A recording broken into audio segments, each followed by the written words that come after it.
Salut, me voilà, Julie Veilleux, créatrice de Pédago Concepto et de créativité positive. En quoi consiste cette vidéo?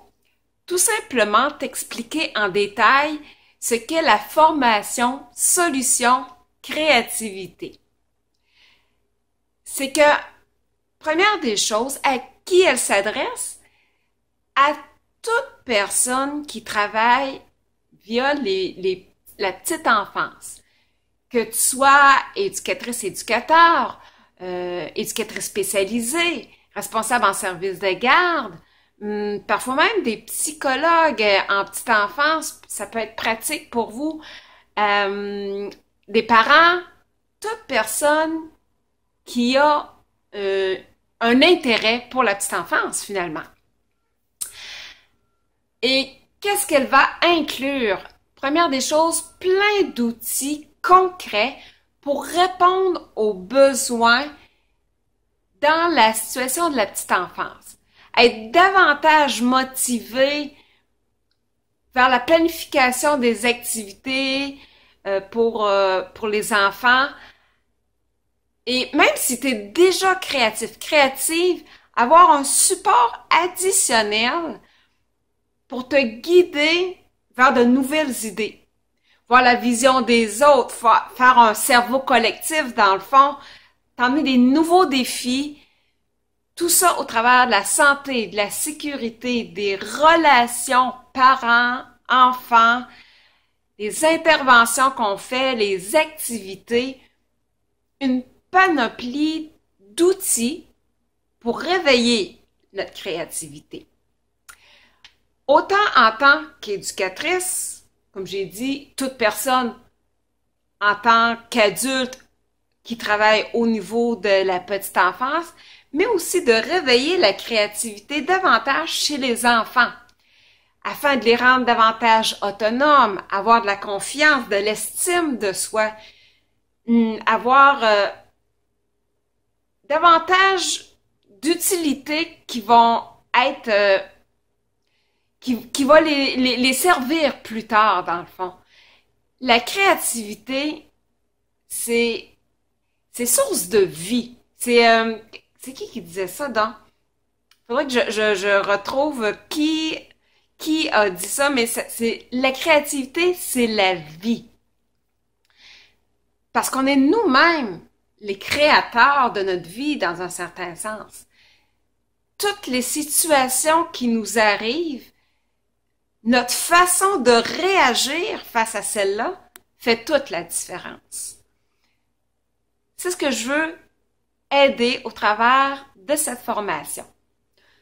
Elle touche autant le côté développement personnel que l'utilitaire dans nos activités, dans notre façon de faire, tout simplement. J'ai très précisément écrit ce que ça inclut. Dans le fond, la base, il y a au total 4 modules. 4 modules, soit dit en passant, là j'ai une base d'écrit, mais elle peut être portée à être davantage améliorée. Parce que je fais comme on fait au niveau de la petite enfance, on observe l'enfant et on adapte notre façon de faire en fonction de nos observations. Eh bien, moi, au fur et à mesure, tu t'inscris à la formation, je te donne des modules pour commencer et au fur et à mesure, il y a des modules qui vont se rajouter. Et ceux-ci peuvent être modifiés tout dépendant de vos réactions à vous toutes qui allez faire la formation, les questionnements, etc. Mais disons que la base de la formation est toute inscrite ici. J'ai 4 modules, comme j'ai dit. La première, c'est base de la créativité. On va, entre autres, y parler du profil créatif et faire des tests au travers de tout ça. L'échauffement créatif, s'énergiser dans le groupe Facebook, parce que je vais avoir un groupe Facebook fermé pour tous ceux et celles qui vont faire la formation et on va se faire un cerveau collectif, s'entraider, se donner des idées pour parfaire toujours davantage notre créativité. Les 4 actions à faire pour propulser notre créativité, les jeux d'échauffement de créativité et présentation de la créativité en tant que telle. Premier module. Le deuxième module, c'est réveille ta créativité en tant que personne adulte. Les avantages à être créatif, mise en situation, trouver une solution créative, des exercices, utiliser des objets de façon de faire différente, la visualisation, encore là, exercice, proposition de lecture et vidéos complémentaires et occasion où l'on doit user de créativité. Tout ça se termine par une récapitulation des points à retenir en créativité avec des tests à faire. Ça, finalement, les 2 premiers modules touchent vraiment la personne adulte en tant que telle. Parce qu'avant d'aider à motiver la créativité chez l'enfant, il faut d'abord nous-mêmes être créatifs. Parce que c'est comme si je te dirais, demain matin, tu vas enseigner l'espagnol aux enfants. OK? C'est parce que si toi-même, tu ne sais pas parler espagnol, comment vas-tu montrer l'espagnol aux enfants? Ah, il faut toi-même que tu le saches. C'est le même principe. Renforcer ton état créatif en toi-même, même si tu l'es déjà, on se donne davantage de trucs pour ensuite la propulser chez les enfants.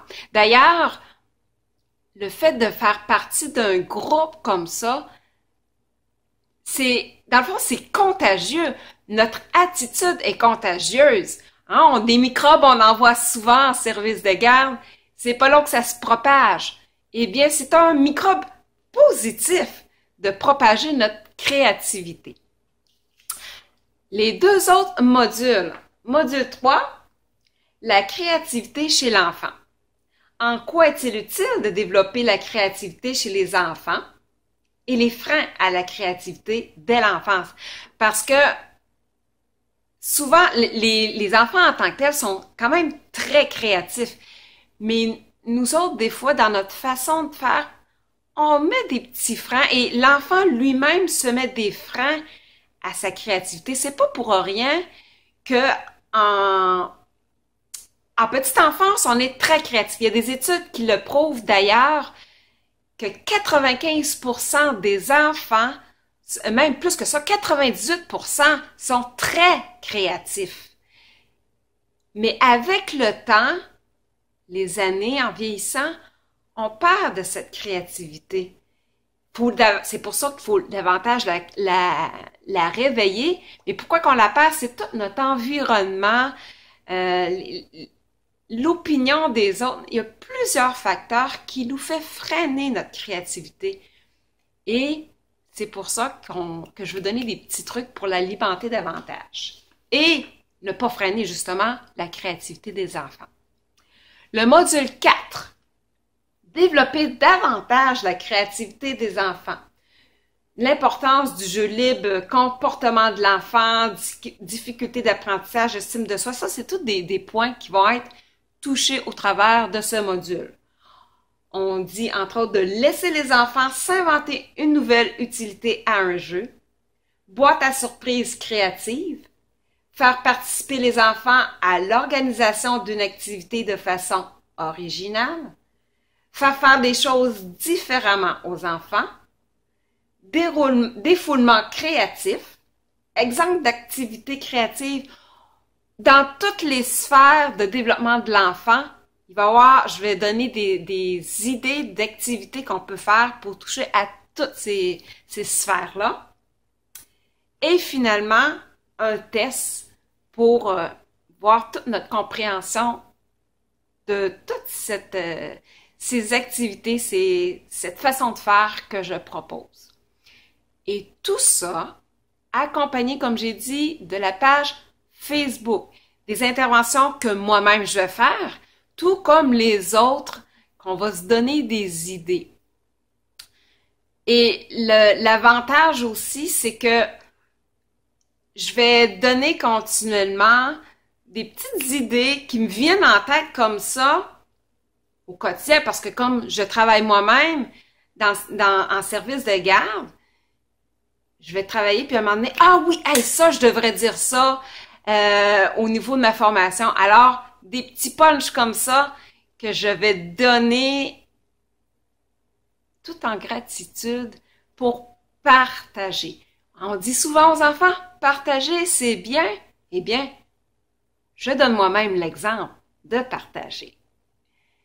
Si tu as d'autres questions, qu'est-ce qui englobe tout ça?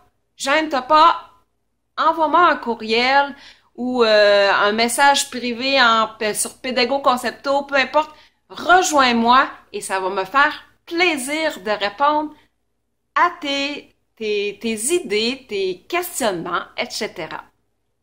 Je te laisse là-dessus. C'était Julie Veilleux de Créativité Positive et de Pédago Concepto, qui est moi-même responsable en service de garde et qui aime le développement personnel. Je te laisse là-dessus avec quoi? Avec mon sourire, qui est tout aussi contagieux. Salut!